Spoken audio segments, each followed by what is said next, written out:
Hello दोस्तों, स्वागत है आपका आपके पसंदीदा YouTube platform notes book IAS पे। दोस्तों, आज हम लोग बात करने वाले हैं कि नए जो सीजीआई हैं भारत के, वो कौन है, किन की नियुक्ति हुई है और कौन करता है, प्रोसेस क्या है, कैसे नियुक्ति होती है सुप्रीम कोर्ट के मुख्य न्यायाधीश का, और शपथ कौन दिलाता है। ठीक है, तो जल्द से जल्द जुड़िए, अपने अपने ग्रुप में शेयर कीजिए ताकि हम लोग मुख्य जो टॉपिक है उसको कवर करें। यहाँ से आपके प्रीलिम्स में और साथ साथ मेंस में भी आप यहाँ से कवर कर सकते हैं। ज़्यादातर यहाँ से प्रीलिम्स में जो है, चाहे आपका स्टेट पीएससी हो चाहे आपका यूपीएससी हो, वहाँ पे यहाँ से प्रश्न जो है पूछा जा सकता है। तो आइए हम लोग देखते हैं। तो भारत के जो नए चीफ जस्टिस हैं वो कौन हुए हैं, उनके बारे में हम लोग देखेंगे अभी। ठीक है, तो पहले हम लोग देखेंगे चीफ जस्टिस ऑफ इंडिया जो है होते कौन है, मुख्य न्यायाधीश होते कौन है। तो मुख्य न्यायाधीश की अगर बात करें हम लोग, तो मुख्य न्यायाधीश में मुख्य रूप से जो सीजीआई होते हैं मुख्य न्यायाधीश, देखिए, एक जो है कार्यपालिका और न्यायपालिका। तो न्यायपालिका जो है अपने वहाँ यानी भारत में कैसी न्यायपालिका मतलब होती है, एकल न्यायपालिका।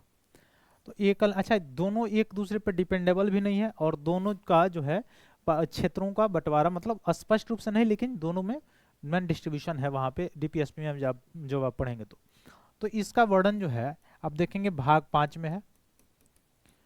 और अनुच्छेद जब आप पढ़ेंगे सर्वोच्च न्यायालय में, तो अनुच्छेद पढ़ेंगे, ये हम बात कर रहे हैं किसका, एससी का, सुप्रीम कोर्ट का। तो इसमें अनुच्छेद 124 में आप इसके बारे में देखेंगे। ठीक है, तो सुप्रीम कोर्ट में, अच्छा, इसकी स्थापना कहाँ से शुरू होती है सबसे पहले, तो सबसे पहले 1773 के रेगुलेटिंग एक्ट के द्वारा 1774 में कोलकाता में क्या होता है, न्यायपालिका की स्थापना होती है। ठीक है, कोलकाता में होता है। सर एलिजा इम्पे उसमें क्या बनता है, मुख्य न्यायाधीश बनता है। तो 3 इसमें क्या होता है, उसमें न्यायाधीशों की संख्या जो होती है, जजों की जो संख्या होती है वह कितने होते हैं, 3 होते हैं। जजों की संख्या कितनी होती है, 3 होती है। ठीक है, फिर उसके बाद ऐसे ही चलता जाता है। आगे आती है बात, जब देश स्वतंत्र होता है तो वह दिन होता है 28 जनवरी 1950। इस दिन क्या होता है, सर्वोच्च न्यायालय की स्थापना होती है। कहां पे, न्यू दिल्ली में। तो सर्वोच्च न्यायालय की स्थापना। अच्छा, एक चीज और भी इसमें परिवर्तन अभी हाल ही में किया गया है इसके ध्वज में। ठीक है, और इसमें जो ये न्याय जो जजेज जो होते हैं, जो मुख्य रूप से सुप्रीम कोर्ट में आप देखे होंगे कि एक बंद पट्टी पहनी हुई महिला तलवार लेके और खड़ी होती थी, उसमें भी परिवर्तन किया गया है। अब वो बंद पट्टी नहीं, उसकी पट्टी जो है वो खुली हुई है। ठीक है, और वो कैसे पहनी हुई, साड़ी पहनी हुई है। ठीक है, इसको थोड़ा सा आप लोग चेंज कर लेंगे जहां जहां भी आपके किताब में होगा। ठीक है, तीसरी चीज कि तलवार के जगह पर क्या उसको पकड़ाया गया है, संविधान पकड़ाया गया है। और पहले जो है खुली बंद पट्टी हुआ करती थी, अब जो है खोल दिया गया है उसको, तो एक नया स्थापना हुआ है। तो 28 जनवरी 1950 को सुप्रीम कोर्ट की स्थापना होती है नई दिल्ली में। अब इसमें उस समय अभी मैंने पहले बताया कि शुरुआत में कितने, 3 जज थे।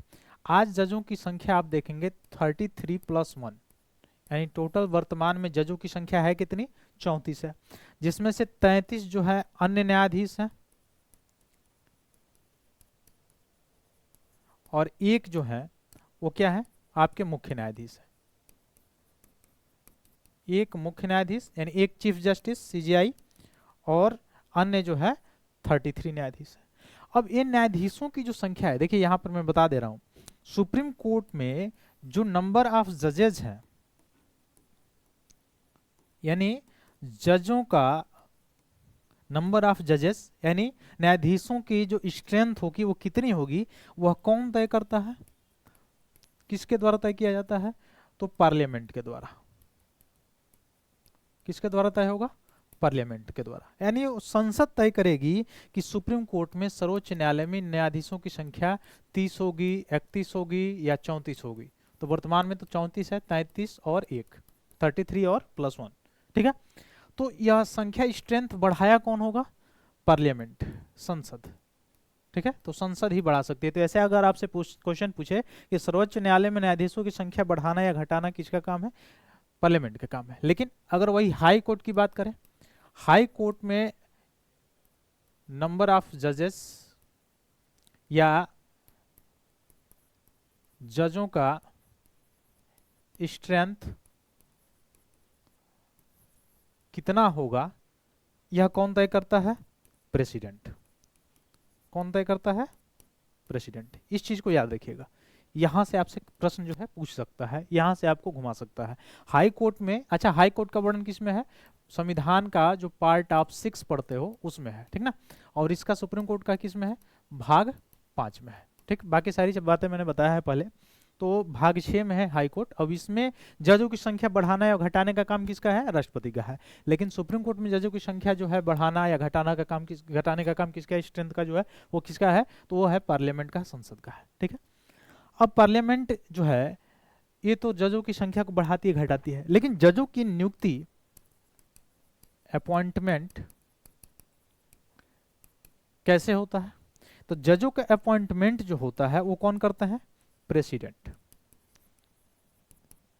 किसके द्वारा किया जाता है, राष्ट्रपति के द्वारा किया जाता है। ये तो सिंपल प्रश्न हो गया। लेकिन प्रोसेस क्या है, कैसे होता है यह, तो जजों का जो अपॉइंटमेंट होता है, पहले उसके एलिजिबिलिटी के बारे में हम लोग देखते हैं कि सुप्रीम कोर्ट के जो जज हैं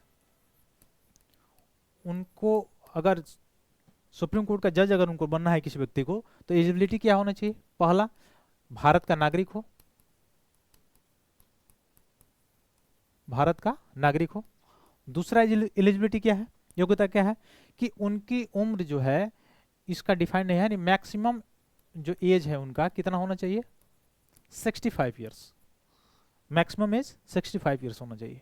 तीसरा क्राइटेरिया क्या है, 5 वर्ष तक किसी न्यायालय में क्या हो, न्यायाधीश के रूप में हो। किसी न्यायालय में न्यायाधीश के रूप में कितने वर्ष, 5 वर्ष। और 5 वर्ष किसी न्यायालय में या हाई कोर्ट में क्या हो, एडवोकेट हो, मतलब वकील हो। तो ये तो क्राइटेरिया है। अब इससे आपसे यहाँ से एक प्रश्न और पूछा सकता है कि सुप्रीम कोर्ट के जजों की जो संख्या है, या सुप्रीम कोर्ट के जजों की जो एलिजिबिलिटी है, योग्यता है, उसमें मिनिमम एज है या मिनिमम एज डिफाइन है, तो मिनिमम एज डिफाइन नहीं है, न्यूनतम आयु डिफाइन नहीं है, मैक्सिमम आयु जो है डिफाइन है, ठीक है। तो ये तो एलिजिबिलिटी हो गई। अब हम लोग देखते हैं प्रोसेस। प्रोसेस कैसे होता है, किसकी, अपॉइंटमेंट की। अपॉइंटमेंट की प्रोसेस क्या है, जजों की, जजों की अपॉइंटमेंट के प्रोसेस क्या है। पहला, इसके लिए पहला केस गया था 1983 में।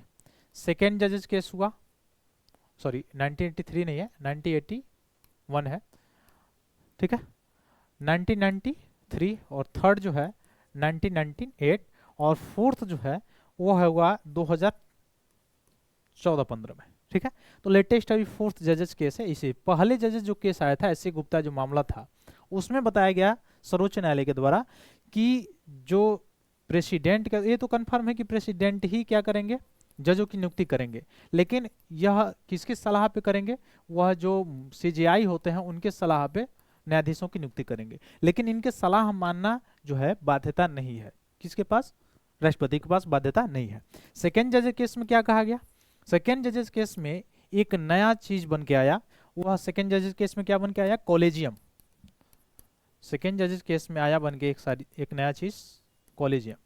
अब आप पूछेंगे कॉलेजियम है क्या, तो कॉलेजियम क्या है, यह वास्तव में संविधान में इसका कहीं वर्णन नहीं है कॉलेजियम का, लेकिन कॉलेजियम है क्या, तो कॉलेजियम जो है खुद जजों के द्वारा, सुप्रीम कोर्ट के द्वारा बनाया गया एक मैकेनिज्म है जजों की नियुक्ति करने के लिए। तो जजों की जो नियुक्ति की जाती है उसको नियुक्ति करने के लिए एक मैकेनिज्म बनाया गया है सुप्रीम कोर्ट के स्वयं के द्वारा, जो संविधान में वर्णन नहीं है, उसी को कॉलेजियम कहा जाता है। इसमें सेकेंड जजेस केस में कहा गया था कि एक सीजेआई और 2 जो है मोस्ट सीनियर जज, इन 3 लोग का एक कॉलेजियम होगा, और ये कॉलेजियम जिस नाम को रिकमेंड करेगा उसी नाम के व्यक्ति को प्रेसिडेंट क्या करेंगे, अपॉइंट करेंगे, ठीक है, तो दूसरे वाले केस में बाध्यता हो गई। अब आता है थर्ड जजेस केस। जब थर्ड जजेस केस आता है उसमें क्या कहा गया,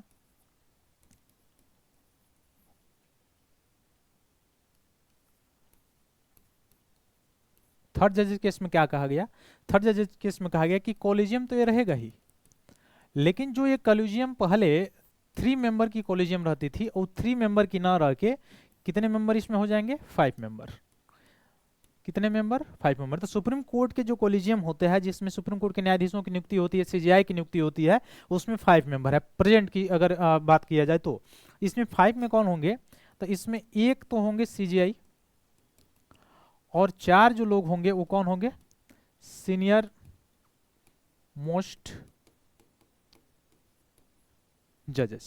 ये 5 लोग मिलके जिनको कॉलेजियम कहा जाएगा, ये किसी नाम को क्या करेंगे, रिकमेंड करेंगे, और इस व्यक्ति के नाम के जो रिकमेंड होगा वो जाएगा किसके पास, मंत्रिपरिषद के पास, क्योंकि मंत्रिपरिषद के एड एंड एडवाइस से ही काम करते हैं राष्ट्रपति। अब ये इस पे मोहर लगाने के लिए राष्ट्रपति के पास भेजेंगे, ठीक है। अन्यथा एक बार यह फिर भेज देगा रिकंसिडरेशन के लिए। अब रिकंसिडरेशन के लिए जब जाएगा, पुनर्विचार के लिए, और सेम वही नाम के व्यक्ति को अगर यह भेज दिए तो राष्ट्रपति को क्या करना पड़ेगा, सीजीआई या सुप्रीम कोर्ट का जज जो है उस व्यक्ति को जिस नाम को कॉलेजियम ने रिकमेंड किया है उसको नियुक्त करना पड़ेगा। अब मामला यहीं पे फंसता है कि कॉलेजियम में नेपोटिज्म का ये आरोप लगाया जाता है, ये सारी चीजें होती हैं, आपने पढ़ा होगा, ठीक है, क्योंकि ये जजों के द्वारा ही बनाया गया, खुद या सुप्रीम कोर्ट के बनाया गया एक खुद मैकेनिज्म है जो मुख्य रूप से जजों के द्वारा ही जजों की नियुक्ति हो रही है, ठीक है। तो इसी के लिए फोर्थ जजेस केस में आया था क्या, NJAC, national judicial appointment commission. कब आया था, 2014 में। तो इसमें रोल किसका था, गवर्नमेंट का भी था। तो 2015 में इसको नल एंड वॉइड घोषित कर दिया, अनकॉन्स्टिट्यूशनल घोषित कर दिया सुप्रीम कोर्ट ने, और बताया कि यह संविधान के मूल ढांचा को क्या करता है, प्रभावित करता है, क्योंकि उसमें जब कार्यपालिका का इंटरफेरेंस होगा तो न्यायपालिका जो स्वतंत्र रूप से, फ्री रूप से काम नहीं कर पाएगी। इसलिए इसको क्या कर दिया, जो एनजेएसी बनाया गया था 2014 में, नेशनल जुडिशियल अपॉइंटमेंट कमीशन, उसको क्या कर दिया, नल एंड वॉइड घोषित कर दिया, ठीक है। तो वर्तमान की अगर आप देखेंगे स्ट्रक्चर तो यही है, कॉलेजियम जो है वही कॉलेजियम रिकमेंड करती है, उसी रिकमेंड वाले व्यक्ति को क्या करते हैं, प्रेसिडेंट, सीजीआई या सुप्रीम कोर्ट के मुख्य न्यायाधीश या सुप्रीम कोर्ट के न्यायाधीश को जो है नियुक्त करते हैं, ठीक है, ये प्रोसेस। अब बाकी मेंस में आप क्या लिखेंगे, इसको और थोड़ा सा जोड़ कर लिख सकते हैं, और बाकी सारी चीजें मैंने पीछे बताया भी है, ठीक है। तो अभी इसी के कॉलेजियम के रिकमेंडेशन पे आप देखे होंगे कि 52वां जो है मुख्य न्यायाधीश या रिकमेंडेशन हुआ है। अब इनको शपथ कौन दिलाते हैं, मुख्य न्यायाधीश को या न्यायाधीशों को, तो इन शपथ कौन दिलाते हैं, प्रेसिडेंट। नियुक्ति भी वही करते हैं और वही शपथ भी दिलाते हैं, ठीक है, एक चीज हो गया। दूसरा चीज, क्या इनको रिमूव करने का कोई प्रोसेस है, तो बिल्कुल रिमूव करने का भी प्रोसेस है, लेकिन उसका एग्जैक्ट नहीं लिखा गया संविधान में कि ये सारी चीजें हैं, मतलब किसके कारण किया जा सकता है। दूसरा चीज ये है कि ये नहीं बताया गया है कि जो महाभियोग वाला जो शब्द का प्रयोग किया जाता है वो कॉलेजियम या फिर सुप्रीम कोर्ट के न्यायाधीश या उपराष्ट्रपति के रूप में नहीं किया जाता, बल्कि केवल और केवल राष्ट्रपति के लिए ही महाभियोग, इम्पीचमेंट शब्द का प्रयोग संविधान में किया गया है। बाकी अन्य के लिए इम्पीचमेंट शब्द का प्रयोग संविधान में नहीं किया गया है। तो यहां से भी प्रश्न पूछ सकता है। अब इसको हटाने का प्रोसेस क्या है, तो 100 जो है लोकसभा के जो प्रस्तावक हैं, 50 जो है वो राज्यसभा से है, ये लोग रिकमेंड करते हैं। वहां के जो पीठासीन अधिकारी होते हैं उनको, पीठासीन अधिकारी को अधिकार होता है कि उनके बातों को मान भी सकते हैं, नहीं भी मान सकते हैं, यानी सहमत भी हो सकते हैं या असहमत भी हो सकते हैं। अगर सहमत हो गए तो फिर वह जाता है 3 सदस्यों का एक कमेटी बनता है, जिसमें सुप्रीम कोर्ट के न्यायाधीश और अन्य न्यायाधीश उसमें होते हैं, एक वरिष्ठ जो है कानून के जानकार व्यक्ति होते हैं, वे लोग इसकी जांच करते हैं।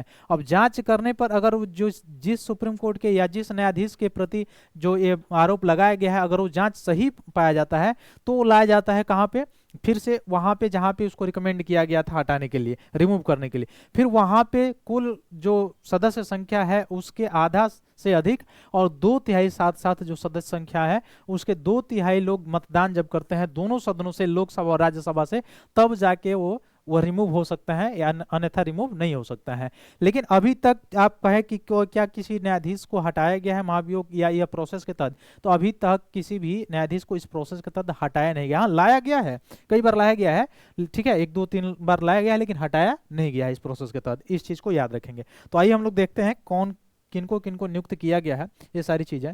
तो नया चीफ जस्टिस बने हैं, कौन बने हैं? संजीव खन्ना जी के बाद बने हैं अभी, वो तो रिटायरमेंट हो गया उनका। उसके बाद ये बने हैं B.R. गवई, ठीक ना। तो याद रखिएगा, B.R. गवई जी जो है वो नए चीफ जस्टिस ऑफ इंडिया बने हैं, 52वें CJI बने हैं। और इनका कार्यकाल भी बहुत ज़्यादा दिन का है नहीं, 6 महीने का ही है। 23 दिसंबर को ये मतलब रिटायर भी हो जाएंगे, फिर 53वां नए जो है वो CJI आएंगे, ठीक है। तो इनका जो आप देख सकते हैं 1992 से जर्नी है, ये सारी चीज़ें हैं। तो जो हम लोगों के लिए काम का चीज़ जो था वो मैंने बता दिया आपको कि कैसे कैसे नियुक्ति होती है, क्या सारी चीज़ें होती है, मैंने बताया एक ही लाइन में, आपको समझ में आया होगा, ठीक है। तो फिर ये और ये क्या क्या कहाँ कहाँ से मतलब ये कब कब ये काम किए हैं, इसको ये दिया गया है, ठीक। तो बाकी वो सारी चीज़ें आप समझ गए हो कि क्या क्या चीज़ें हैं। फिर मिलते हैं हम लोग अपने अगली क्लास में, तब तक के लिए बहुत बहुत धन्यवाद दोस्तों। जय हिंद।